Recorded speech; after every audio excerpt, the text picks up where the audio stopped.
எரேமியா அதிகாரம் 9. என் தலை தண்ணீரும் என் கண்கள் கண்ணீரூற்றுமானால் நலமாயிருக்கும். அப்பொழுது என் ஜனமாகிய குமாரத்தி கொலையுண்ண கொடுத்தவர்கள் நிமித்தம் நான் இரவும் பகலும் அழுவேன்.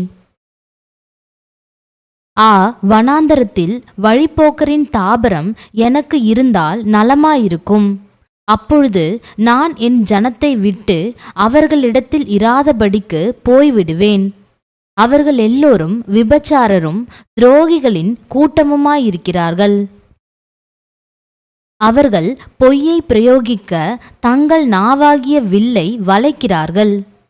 அவர்கள் இந்த தேசத்திலே பலத்து கொள்வது சத்தியத்துக்காக அல்ல, பொல்லாப்பிலிருந்து பொல்லாப்புக்கு நடந்தேறுகிறார்கள். என்னையோ அறியாதிருக்கிறார்கள் என்று கர்த்தர் சொல்லுகிறார். நீங்கள் அவனவன் தன் தன் சிநேகிதனுக்கு எச்சரிக்கையாயிருங்கள். எந்த சகோதரனையும் நம்பாதிருங்கள். எந்த சகோதரனும் மோசம் பண்ணுகிறான், எந்த சிநேகிதனும் தூற்றித் திரிகிறான். அவர்கள் மெய்யை பேசாமல் ஒவ்வொருவரும் தமக்கடுத்தவனை ஏய்க்கிறார்கள். பொய்யை பேச தங்கள் நாவை பழக்குகிறார்கள். அக்கிரமஞ்செய்ய உழைக்கிறார்கள். கபடத்தின் நடுவிலே குடியிருக்கிறாய். கபடத்தின் நிமித்தம் அவர்கள் என்னை அறிய மாட்டோம் என்கிறார்கள் என்று கர்த்தர் சொல்லுகிறார். ஆகையால் இதோ நான் அவர்களை உருக்கி அவர்களை புடமிடுவேன் என்று சேனைகளின் கர்த்தர் சொல்லுகிறார். என் ஜனமாகிய குமாரத்தியை வேறெந்த பிரகாரமாக நடத்துவேன்? அவர்கள் நாவு கூர்மையாக்கப்பட்ட அம்பு, அது கபடம் பேசுகிறது. அவனவன் தன் தன் அயலானோடே தன் தன் வாயினாலே சமாதானமாய் பேசுகிறான். ஆனாலும் தன் உள்ளத்திலே அவனுக்கு பதிவிடை வைக்கிறான். இவைகளின் நிமித்தம் அவர்களை விசாரியாதிருப்பேனோ? இப்படிப்பட்ட ஜாதிக்கு என் ஆத்துமா நீதியை சரிக்கட்டாதிருக்குமோ என்று கர்த்தர் சொல்லுகிறார். மலைகளுக்காக அழுது துக்கம் கொண்டாடுவேன். வனாந்தர தாபரங்களுக்காக புலம்புவேன். ஒருவனும் அவைகளை கடந்து போகாத வண்ணமாய் அவைகள் பாழாக்கப்பட்டு கிடக்கின்றன. ஆடு மாடுகளின் சத்தம் கேட்கப்படுகிறதுமில்லை. ஆகாசத்து பறவைகளும் மிருக ஜீவன்களும் எல்லாம் ஓடிச் சிதறி போயின. நான் எருசலேமை மண்மேடுகளும் வலு சர்ப்பங்களின் தாபரமுமாக்குவேன். யூதாவின் பட்டணங்களையும் குடியில்லாதபடி பாழாக்கி போடுவேன். இதை உணரத்தக்க ஞானமுள்ளவன் யார்? தேசம் அழிந்து ஒருவனும் கடந்து போகாதபடி அது பாழாக்கப்படுகிற முகாந்தரம் என்னவென்று கர்த்தருடைய வாய் தன்னுடனே சொல்லுகிறதை கேட்டு அறிவிக்கத்தக்கவன் யார்? நான் அவரவருக்கு விதித்த என் நியாய பிரமாணத்தை அவர்கள் விட்டு என் சொல்லை கேளாமலும் அதின்படி நடவாமலும் தங்களுடைய இருதயத்தின் கடினத்தையும் தங்கள் பிதாக்கள் தங்களுக்கு கற்றுக் கொடுத்தபடி பாகால்களையும் பின்தொடர்ந்தார்களே என்று கர்த்தர் சொல்லுகிறார். ஆதலால் இதோ நான் இந்த ஜனத்துக்கு புசிக்க எட்டியையும் குடிக்க பிச்சு கலந்த தண்ணீரையும் கொடுத்து அவர்களும் அவர்கள் பிதாக்களும் அறியாத புறஜாதிகளுக்குள்ளே அவர்களை சிதறடித்து பட்டயம் அவர்களை நிர்மூலமாக்கும் மட்டும் அதை அவர்களுக்கு பின்னாக அனுப்புவேன் என்று இஸ்ரவேலின் தேவனாகிய சேனைகளின் கர்த்தர் சொல்லுகிறார். நீங்கள் யோசனை பண்ணி புலம்பற்காரிகளை வரவழைத்து அதிலே பழகின ஸ்திரீகளை கூப்பிடுங்கள் என்று சேனைகளின் கர்த்தர் சொல்லுகிறார். அவர்கள் சீக்கிரமாய் வந்து நம்முடைய கண்கள் கண்ணீராய் சொரியத்தக்கதாகவும் நம்முடைய இமைகள் தண்ணீராய் ஓடத்தக்கதாகவும் ஒப்பாரி சொல்ல கடவர்கள். எத்தனையாய் பாழாக்கப்பட்டோம், மிகவும் கலங்கியிருக்கிறோம். நாங்கள் தேசத்தை விட்டு போகிறோம். எங்கள் வாசஸ்தலங்களை அவர்கள் கவிழ்த்து போட்டார்கள் என்று சீயோனிலிருந்து உண்டாகிற புலம்பலின் சத்தம் கேட்கப்படும். ஆதலால் ஸ்திரீகளே, கர்த்தருடைய வார்த்தையை கேளுங்கள். உங்கள் செவி அவருடைய வாயின் வசனத்தை ஏற்றுக்கொள்ளட்டும். நீங்கள் உங்கள் குமாரத்திகளுக்கு ஒப்பாரியையும் அவளவள் தன் தன் தோழிக்கு புலம்பலையும் கற்றுக்கொடுங்கள். வீதியில் இருக்கிற குழந்தைகளையும் தெருக்களில் இருக்கிற இளைஞரையும் சங்காரம் பண்ண சாவு நம்முடைய பலகணிகளில் ஏறி நம்முடைய அரமனைகளில் பிரவேசித்தது. மனுஷரின் சவங்கள் வயல்வெளியின் மேல் எருவை போலவும் அறுக்கிறவனுக்கு பின்னாலே ஒருவனும் வாரிக்கொள்ளாதிருக்கிற அரியை போலவும் கிடக்கும் என்று கர்த்தர் உரைத்தார் என்று சொல். ஞானி தன் ஞானத்தை குறித்து மேன்மை பாராட்ட வேண்டாம். பராக்கிரமன் தன் பராக்கிரமத்தை குறித்து மேன்மை பாராட்ட வேண்டாம். ஐஸ்வர்யவான் தன் ஐஸ்வர்யத்தை குறித்து மேன்மை பாராட்ட வேண்டாம். மேன்மை பாராட்டுகிறவன் பூமியிலே கிருபையையும் நியாயத்தையும் நீதியையும் செய்கிற கர்த்தர் நான் என்று என்னை அறிந்து உணர்ந்திருக்கிறதை குறித்தே மேன்மை பாராட்ட கடவன் என்று கர்த்தர் சொல்லுகிறார். இவைகளின் மேல் பிரியமாயிருக்கிறேன் என்று கர்த்தர் சொல்லுகிறார். இதோ நாட்கள் வரும், அப்பொழுது விருத்த சேதனமில்லாதவர்களோடும் கூட விருத்த சேதனம் உள்ள யாவரையும், எகிப்தையும் யூதாவையும் ஏதோமையும் அம்மோன் புத்திரரையும் மோவாபையும் கடைசி எல்லைகளில் உள்ள வனாந்தர குடிகளான யாவரையும் தண்டிப்பேன். புறஜாதியார் அனைவரும் விருத்த சேதனமில்லாதவர்கள். ஆனாலும் இஸ்ரவேல் வம்சத்தார் அனைவரும் இருதயத்திலே விருத்த சேதனமில்லாதவர்கள் என்று கர்த்தர் சொல்லுகிறார். அதிகாரம் 10. இஸ்ரவேல் வீட்டாரே, கர்த்தர் உங்களுக்கு சொல்லுகிற வசனத்தை கேளுங்கள். புறஜாதிகளுடைய மார்க்கத்தை கற்றுக்கொள்ளாதிருங்கள். வானத்தின் அடையாளங்களாலே புறஜாதிகள் கலங்குகிறார்களே என்று சொல்லி நீங்கள் அவைகளாலே கலங்காதிருங்கள். ஜனங்களின் வழிபாடுகள் வீணாயிருக்கிறது. காட்டில் ஒரு மரத்தை வெட்டுகிறார்கள், அது தச்சன் கையாடுகிற வாச்சியால் பணிப்படும். வெள்ளியினாலும் பொன்னினாலும் அதை அலங்கரித்து அது அசையாதபடிக்கு அதை ஆணிகளாலும் சுத்திகளாலும் உறுதியாக்குகிறார்கள். அவைகள் பனையைப் போல நெட்டையாய் நிற்கிறது. அவைகள் பேச மாட்டாதவைகள். அவைகள் நடக்க மாட்டாததினால் சுமக்கப்பட வேண்டும். அவைகளுக்கு பயப்பட வேண்டாம். அவைகள் தீமை செய்யக்கூடாது, நன்மை செய்யவும் அவைகளுக்கு சக்தி இல்லை என்று கர்த்தர் சொல்லுகிறார். கர்த்தாவே, உமக்கு ஒப்பானவன் இல்லை. நீரே பெரியவர், உமது நாமமே வல்லமையில் பெரியது. ஜாதிகளின் ராஜாவே, உமக்கு பயப்படாதிருப்பவன் யார்? தேவரீருக்கே பயப்பட வேண்டியது. ஜாதிகளுடைய எல்லா ஞானிகளிலும் அவர்களுடைய எல்லா ராஜ்யத்திலும் உமக்கு ஒப்பானவன் இல்லை. அவர்கள் யாவரும் மிருக குணமும் மதியீனமும் உள்ளவர்கள். அந்த கட்டை மாயையான போதகமாயிருக்கிறது. தகடாக்கப்பட்ட வெள்ளி தர்சீஷிலும் பொன் ஊப்பாசிலும் இருந்து கொண்டு வரப்பட்டு அவைகள் தொழிலாளினாலும் தட்டான் கைகளினாலும் செய்யப்படுகிறது. இளநீலமும் இரத்தாம்பரமும் அவைகளின் உடுமானம். அவைகள் எல்லாம் தொழிலாளிகளின் கைவேலையாயிருக்கிறது. கர்த்தரோ மெய்யான தெய்வம், அவர் ஜீவனுள்ள தேவன், நித்திய ராஜா. அவருடைய கோபத்தினால் பூமி அதிரும்.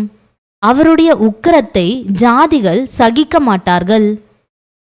வானத்தையும் பூமியையும் உண்டாக்காத தெய்வங்கள் பூமியிலும் இந்த வானத்தின் கீழும் இராதபடிக்கு அழிந்து போகும் என்பதை அவர்களுக்கு சொல்லுங்கள். அவரே பூமியை தம்முடைய வல்லமையினால் உண்டாக்கி பூச்சக்கரத்தை தம்முடைய ஞானத்தினால் படைத்து வானத்தை தம்முடைய அறிவினால் விரித்தார். அவர் சத்தமிடுகையில் வானத்திலே திரளான தண்ணீர் உண்டாகிறது. அவர் பூமியின் கடையாந்தரத்திலிருந்து மேகங்களை எழும்ப பண்ணி மழையுடனே மின்னல்களை உண்டாக்கி காற்றை தமது பண்டக சாலைகளிலிருந்து புறப்பட பண்ணுகிறார். மனுஷர் அனைவரும் அறிவில்லாமல் மிருக குணமுள்ளவர்களானார்கள். தட்டார் அனைவரும் வார்ப்பித்த சுரூபங்களாலே வெட்கி போகிறார்கள். அவர்கள் வார்ப்பித்த விக்கிரகம் பொய்யே, அவைகளில் ஆவி இல்லை. அவைகள் மாயையும் மகா எத்தான கிரியையுமாயிருக்கிறது. அவைகள் விசாரிக்கப்படும் நாளிலே அழியும். யாக்கோபின் பங்காயிருக்கிறவர் அவைகளைப் போல் அல்ல, அவர் சர்வத்தையும் உருவாக்கினவர். இஸ்ரவேல் அவருடைய சுதந்திரமான கோத்திரம். சேனைகளின் கர்த்தர் என்பது அவருடைய நாமம். அரணில் குடியிருக்கிறவளே, தேசத்திலிருந்து உன் பொருள்களை சேர்த்துக்கொள். இதோ நான் இந்த முறை தேசத்தின் குடிகளை கவன் கொண்டெறிந்து அவர்கள் கண்டு உணரும்படி அவர்களுக்கு நெருக்கமுண்டாக்குவேன் என்று கர்த்தர் சொல்லுகிறார். ஐயோ, நான் நொறுக்கப்பட்டேன், என் காயம் கொடிதாயிருக்கிறது. ஆனாலும் இது நான் சகிக்க வேண்டிய என் நோய் என்று நான் சொல்லுவேன். என் கூடாரம் அழிந்து போயிற்று, என் கயிறுகள் எல்லாம் அறுப்புண்டு போயின.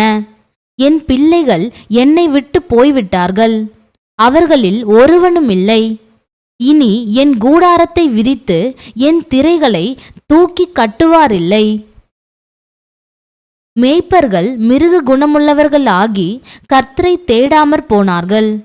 ஆகையால் அவர்கள் காரியம் வாய்க்காமற் போய் அவர்கள் மந்தை எல்லாம் சிதறடிக்கப்பட்டது. இதோ யூதாவின் பட்டணங்களை பாழும் வலு சர்ப்பங்களின் தாவமாக்கி போடும் செய்தியின் சத்தமும் வடதேசத்திலிருந்து பெரிய கொந்தளிப்பும் வருகிறது. கர்த்தாவே, மனுஷனுடைய வழி அவனாலே ஆகிறதல்லவென்றும் தன் நடைகளை நடத்துவது நடக்கிறவனாலே ஆகிறதல்லவென்றும் அறிவேன். கர்த்தாவே, என்னை தண்டியும், ஆனாலும் நான் அவமாய் போகாதபடிக்கு உம்முடைய கோபத்தினாலே அல்ல, மட்டாய் தண்டியும். உம்மை அறியாத ஜாதிகளின் மேலும் உமது நாமத்தை தொழுது கொள்ளாத வம்சங்களின் மேலும் உம்முடைய உக்கிரத்தை ஊற்றிவிடும். அவர்கள் யாக்கோபை பட்சித்து அவனை விழுங்கி அவனை நிர்மூலமாக்கி அவன் வாசஸ்தலத்தை பாழாக்கினார்களே.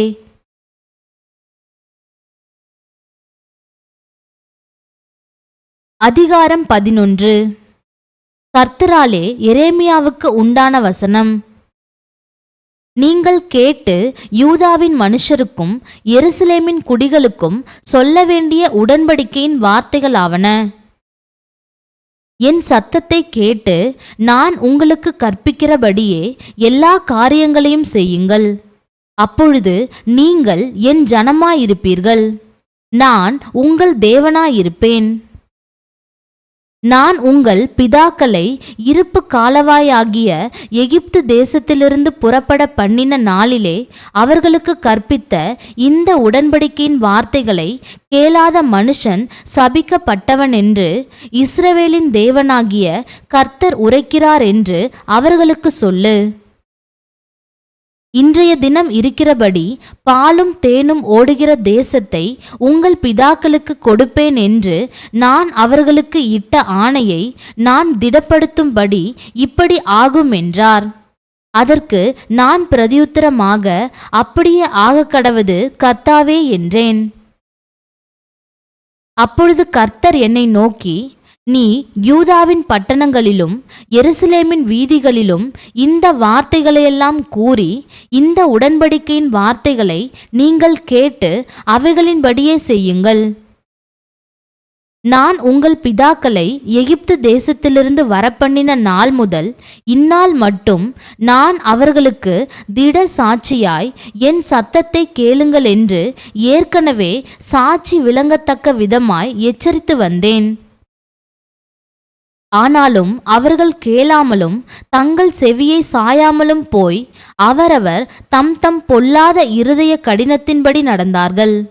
ஆதலால் நான் அவர்கள் செய்யும்படி கட்டளையிட்டதும் அவர்கள் செய்யாமற் போனதுமான இந்த உடன்படிக்கையின் வார்த்தைகளை எல்லாம் அவர்களுக்கு பலிக்க பண்ணுவேன் என்று சொல் என்றார். பின்னையும் கர்த்தர் என்னை நோக்கி, யூதாவின் மனுஷருக்குள்ளும் எருசலேமின் குடிகளுக்குள்ளும் ஒரு கட்டுப்பாடு காணப்படுகிறது. அவர்கள் என் வார்த்தைகளை கேட்க மாட்டோம் என்று அந்நிய தேவர்களை சேவிக்க அவைகளை பின்பற்றி தங்களுடைய முன்னோர்களின் அக்கிரமங்களுக்கு திரும்பினார்கள். நான் தங்கள் பிதாக்களோடே பண்ணின உடன்படிக்கையை இஸ்ரவேல் குடும்பத்தாரும் யூதா குடும்பத்தாரும் மீறி போட்டார்கள். ஆகையினால் இதோ அவர்கள் தப்பித்து கொள்ள மாட்டாத தீங்கை அவர்கள் மேல் வரப்பண்ணுவேன். அப்பொழுது என்னை நோக்கி கூப்பிடுவார்கள், நான் அவர்களை கேளாதிருப்பேன் என்று கர்த்தர் சொல்லுகிறார். அப்பொழுது யூதா பட்டணங்களின் மனுஷரும் எருசலேமின் குடிகளும் போய் தாங்கள் தூபம் காட்டியிருந்த தேவர்களை நோக்கி கூப்பிட்டும் அவைகள் அவர்களுடைய ஆபத்து காலத்தில் அவர்களை இரட்சிப்பதில்லை. யூதாவே, உன் பட்டணங்களின் லக்கமும் உன் தேவர்களின் லக்கமும் சரி. எருசலேமுடைய வீதிகளின் லக்கமும் நீங்கள் பாகாலுக்கு தூபம் காட்டும்படி அந்த லட்சையான காரியத்துக்கு ஸ்தாபித்த பீடங்களின் லக்கமும் சரி. ஆதலால் நீ இந்த ஜனத்துக்காக விண்ணப்பம் பண்ண வேண்டாம், அவர்களுக்காக மன்றாடவும் கெஞ்சவும் வேண்டாம். அவர்கள் தங்கள் ஆபத்தின் நிமித்தம் என்னை நோக்கி கூப்பிடும் காலத்திலே நான் அவர்களை கேளாதிருப்பேன். துர்ச்சனரோடு மகா தீவினை செய்யும் போது என் பிரியமானவளுக்கு என் வீட்டில் என்ன இருக்கிறது? பரிசுத்த மாம்சத்தை உன்னை விட்டு தாண்டி போக பண்ணுவார்கள். உன் பொல்லாப்பு நடக்கும்போது நீ களி கூறுகிறாயே. நல்ல கனி உண்டாயிருக்கிற நேர்த்தியும் பச்சையுமான ஒலிவ மரமென்னும் பேரை கர்த்தர் உனக்கு இட்டார். ஆனால் மகா அமளியின் சத்தமாய் அதை சுற்றிலும் நெருப்பை கொளுத்துகிறார். அதன் கொம்புகள் முறிக்கப்பட்டது. பாகாலுக்கு தூபம் காட்டுகிறதினாலே எனக்கு கோபம் உண்டாக்க இஸ்ரவேல் குடும்பத்தாரும் யூதா குடும்பத்தாரும் தங்களுக்கு கேடாக செய்த பொல்லாப்பின் நிமித்தம் உன்மேல் தீங்கை வரப்பண்ணுவேன் என்று உன்னை நாட்டின சேனைகளின் கர்த்தர் சொல்லுகிறார்.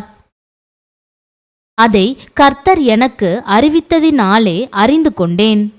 அவர்களுடைய செய்கைகளை அப்பொழுது எனக்கு தெரிய காட்டினீர். மரத்தை அதன் கனிகளோடும் கூட அழித்து போடுவோம் என்றும் அவன் ஜீவனுள்ளோருடைய தேசத்தில் இராமலும் அவன் பேர் இனி நினைக்கப்படாமலும் போக அவனை சங்கரிப்போம் என்றும் எனக்கு விரோதமாய் ஆலோசனை பண்ணினார்கள் என்பதை அறியாதிருந்து நான் அடிக்கப்படுவதற்கு கொண்டு போகப்படும் சாதுவான ஆட்டுக்குட்டியைப் போல இருந்தேன். சேனைகளின் கர்த்தாவே, உள்ளந்திரியங்களையும் இருதயத்தையும் சோதித்தருகிற நீதியுள்ள நியாயாதிபதியே, நீர் அவர்களுக்கு நீதியை சரி கட்டுகிறதை பார்ப்பேனாக. என் வழக்கை உமக்கு வெளிப்படுத்தி விட்டேன் என்றேன். ஆதலால் நீ எங்கள் கையினாலே சாகாதபடிக்கு கர்த்தருடைய நாமத்தினாலே தீர்க்க தரிசனம் சொல்ல வேண்டாம் என்று சொல்லி உன் பிராணனை வாங்க தேடுகிற ஆனதோத்தின் மனுஷரை குறித்து கர்த்தர் சொல்லுகிறார். இதோ இது நிமித்தம் உங்களை விசாரிப்பேன். இள வயதுள்ளவர்கள் பட்டயத்தாலே சாவார்கள். அவர்கள் குமாரரும் அவர்கள் குமாரத்திகளும் பஞ்சத்தாலே சாவார்கள். அவர்களில் மீதியாய் இருப்பவர்கள் இல்லை. நான் ஆனதோத்தின் மனுஷரை விசாரிக்கும் வருஷத்திலே அவர்கள் மேல் ஆபத்தை வரப்பண்ணுவேன் என்று சேனைகளின் கர்த்தர் சொல்லுகிறார். அதிகாரம் 12. கர்த்தாவே, உம்மோடே நான் வழக்காட போனால் தேவரீர் நீதியுள்ளவராமே. ஆகிலும் உம்முடைய நியாயங்களை குறித்து உம்மோடே நான் பேசும்படி வேண்டுகிறேன். ஆகாதவர்களின் வழி வாய்க்கிறதென்ன? துரோகம் செய்து வருகிற அனைவரும் சுகித்திருக்கிறதென்ன? நீர் அவர்களை நாட்டினீர். வேர் பற்றி தேறி போனார்கள், கனியும் கொடுக்கிறார்கள். நீர் அவர்கள் வாய்க்கு சமீபமும் அவர்கள் உள்ளிந்திரியங்களுக்கோ தூரமுமாயிருக்கிறீர். கர்த்தாவே, நீர் என்னை அறிந்திருக்கிறீர், என்னை காண்கிறீர். என் இருதயம் உமக்கு முன்பாக எப்படிப்பட்டதென்று சோதித்து அறிகிறீர். அடிக்கப்படும் ஆடுகளைப் போல அவர்களை பிடுங்கி போட்டு கொலை நாளுக்கு அவர்களை நியமியும். எந்த மட்டும் தேசம் புலம்பி எல்லா வெளியின் புல்லும் வாடி அதன் குடிகளுடைய பொல்லாப்பின் நிமித்தம் மிருகங்களும் பறவைகளும் அழிய வேண்டும், எங்கள் முடிவை அவன் காண்பதில்லை என்கிறார்கள். நீ காலாட்களோடே ஓடும் போதே உன்னை இளைக்க பண்ணினார்களானால் குதிரைகளோடே எப்படி சேர்ந்து ஓடுவாய்? சமாதானமுள்ள தேசத்திலேயே நீ அடைக்கலம் தேடினால் யோர்தான் பிரவாகித்து வரும்போது நீ என்ன செய்வாய்? உன் சகோதரரும் உன் தகப்பன் வம்சத்தாரும் உனக்கு துரோகம் பண்ணி அவர்களும் உன்னை பின்தொடர்ந்து மிகவும் ஆரவாரம் பண்ணினார்கள். அவர்கள் உன்னோடே இனிய வார்த்தைகளை பேசினாலும் அவர்களை நம்ப வேண்டாம். நான் என் வீட்டை விட்டுவிட்டேன், என் சுதந்திரத்தை நெகிழ விட்டேன். என் ஆத்துமா நேசித்தவனை அவனுடைய சத்துருவின் கையிலே ஒப்பு கொடுத்தேன். என் சுதந்திரம் காட்டிலுள்ள சிங்கத்தைப் போல் எனக்காயிற்று. அது எனக்கு விரோதமாய் கெர்ஜிக்கிறது, ஆதலால் அதை வெறுக்கிறேன். என் சுதந்திரம் பல வருணமான பட்சியைப் போல எனக்காயிற்று, ஆகையால் பட்சிகள் அதை சுற்றிலும் வருவதாக. வெளியில் சகல ஜீவன்களே அதை பட்சிக்கும்படி கூடி வாருங்கள். அநேக மேய்ப்பர்கள் என் திராட்சைத் தோட்டத்தை அழித்து என் பங்கை காலால் மிதித்து என் பிரியமான பங்கை பாழான வனாந்தரமாக்கினார்கள். அதை பாழாக்கி விட்டார்கள். பாழாய் கிடக்கிற அது என்னை நோக்கி புலம்புகிறது. தேசமெல்லாம் பாழாயிற்று, ஒருவனும் அதை மனதிலே வைக்கிறதில்லை. கொள்ளைக்காரர் வனாந்தரத்திலுள்ள எல்லா உயர்நிலங்களின் மேலும் வருகிறார்கள். கர்த்தருடைய பட்டயம் தேசத்தின் ஒரு முனை தொடங்கி தேசத்தின் மறுமுனை மட்டும் பட்சித்து கொண்டிருக்கும். மாம்சமாகிய ஒன்றுக்கும் சமாதானமில்லை. கோதுமையை விதைத்தார்கள், முள்ளுகளை அறுப்பார்கள். பிரயாசப்படுவார்கள், பிரயோஜனமடையார்கள். கர்த்தருடைய உக்கிர கோபத்தினால் உங்களுக்கு வரும் பலனை குறித்து வெட்கப்படுங்கள். இதோ நான் என் ஜனமாகிய இஸ்ரவேலுக்கு காணியாட்சியாக கொடுத்த என் சுதந்திரத்தை தொடுகிற துஷ்டரான அயலார் அனைவரையும் தங்கள் தேசத்தில் இராதபடிக்கு பிடுங்கி போடுவேன் என்று கர்த்தர் அவர்கள் குறித்து சொல்லுகிறார். யூதா வம்சத்தாரையும் அவர்கள் நடுவில் இராதபடிக்கு பிடுங்கி போடுவேன். அவர்களை நான் பிடுங்கி போட்ட பிற்பாடு நான் திரும்பவும் அவர்கள் மேல் இறங்கி அவர்களை தங்கள் தங்கள் சுதந்திரத்துக்கும் தங்கள் தங்கள் பூமிக்கும் திரும்ப பண்ணுவேன். அப்புறம் அவர்கள் என் ஜனத்துக்கு பாகாலின் மேல் ஆணையிட கற்றுக் கொடுத்தது போல கர்த்தருடைய ஜீவனை கொண்டு என்று சொல்லி என் நாமத்தின் மேல் ஆணையிடும்படி என் ஜனத்தின் வழிகளை நன்றாய் கற்றுக்கொண்டால் அவர்கள் என் ஜனத்தின் நடுவிலே ஊன்ற கட்டப்படுவார்கள். கேளார்களேயாகில் நான் அப்படிப்பட்ட ஜாதியை வேரோடே பிடுங்கி போட்டு அழித்து விடுவேன் என்று கர்த்தர் சொல்லுகிறார்.